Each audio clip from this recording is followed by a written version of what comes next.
اللہ کے رسول صلی اللہ علیہ وآلہ وسلم نے اس شخص کے بارے میں فرمایا کہ جو کانوں کا کچا ہے اور بات کو دل میں جگہ نہیں دیتا ہے اور صرف سنتا چلا جاتا ہے اور اس کو اپنے اندر پیوست نہیں کرتا،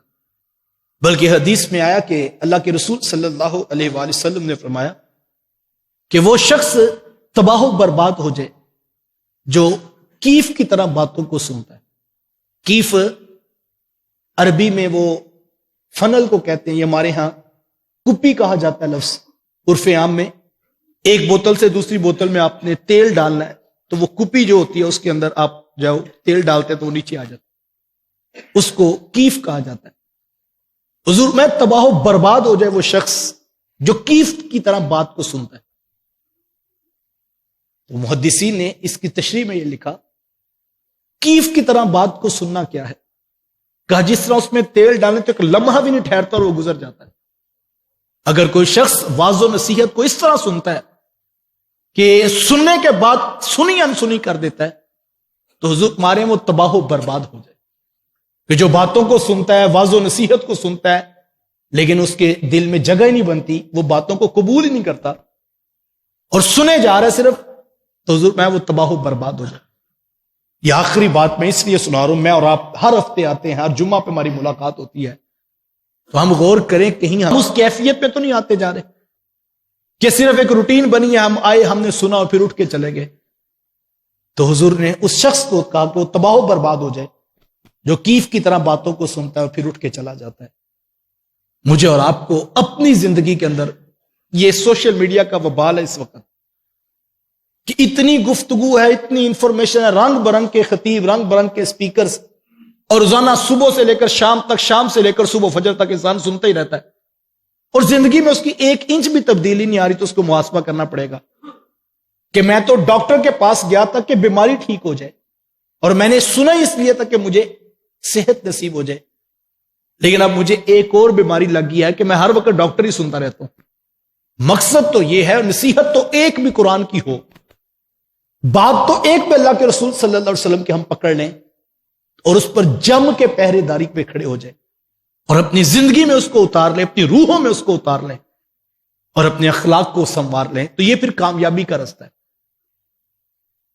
علماء نے اس بات کو لکھا ہے کہ صحابہ 10 آیتیں قرآن کی پڑھتے اور پھر ان کو اتنی اچھی طرح روحوں میں اتار لیتے، اگلی 10 پڑھنے سے پہلے پچھلی 10 کے اوپر عمل پختہ ہو چکا ہوتا۔ مومن کی زندگی، یہ مومن کو کہا گیا نا کہ مومن کے کوئی 2 دن برابر نہیں ہوتے، مومن کا ہر آنے والا دن پچھلے دن سے بہتر ہوتا ہے۔ مومن محاسبہ کرتا ہے، وہ پلان کرتا ہے زندگی کو، یار کل بھی میری نماز رہے گی، آج پھر رہے گی،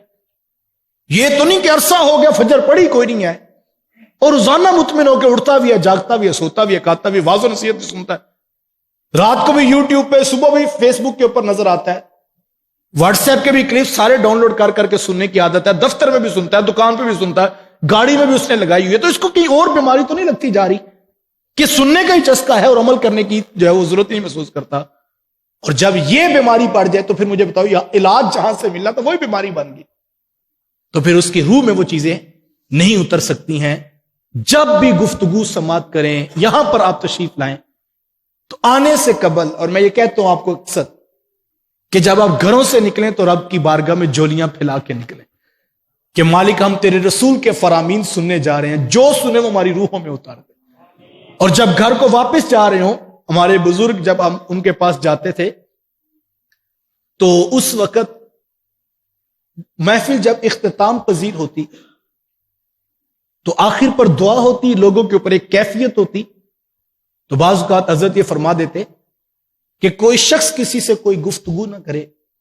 اور اسی طرح اٹھ کے اپنے گھر چلا جائے، تو اس کی حکمت اس وقت تو سمجھ نہیں لگتی تھی، بچے تھے، لیکن آج یہ سمجھ آتی ہے کہ جو سنا ہوا ہے اس کو ٹھہرنے کی جگہ دو۔ اگر آدھا گھنٹہ آپ نے شہد جیسی خوبصورت باتیں سنی ہوں، رس گولتی اور روحوں میں پاکیزگیاں اتارنے والا کلام آپ نے سنا ہو، اور پھر اس کے بعد آپ نے غیبت بھی کی، چغلی بھی کی، آپ نے اس کے بعد گالی بھی دی اور دوستوں کے ساتھ کہہ کے بھی لگائے اور محفل کا حسن بھی ختم ہو گیا، تو جیسے آئے تھے کہیں ویسے تو نہیں واپس چلے گئے. تو ہم تو یہاں مسجد میں ہوتے ہیں، اس کے علاوہ بھی کوئی ایسی محفل بن جائے تو مجلس کو ہمیشہ بچا کے رکھنا یہ کمال فن ہے، اور اس کو ہمیں سیکھنا چاہیے. فرمایا وہ تباہ و برباد ہو جائے جو کیف کی طرح باتوں کو سنتا ہے اور ان کو اپنے دلوں میں جگہ نہیں دیتا.